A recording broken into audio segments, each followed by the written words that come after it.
বারাকাতুহু।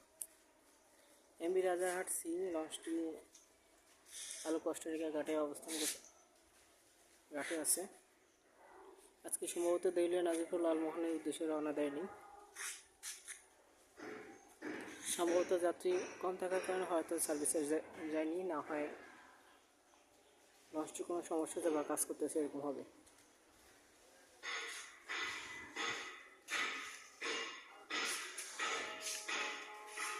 বর্তমানে অনেক লঞ্চ থেকে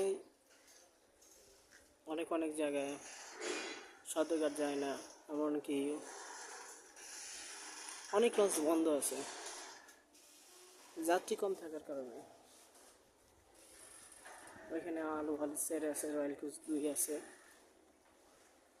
সুরভি 9 আছে। মাত্র হয়তো যাত্রীর চাপ কম।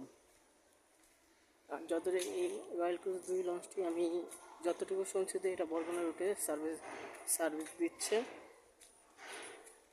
কিন্তু রুটের নাম এখন লেখা হয়নি রয়্যাল ক্রুজ 2 লঞ্চটির।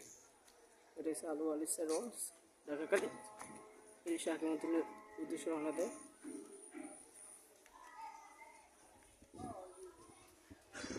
এখানে মহারাজ সাথ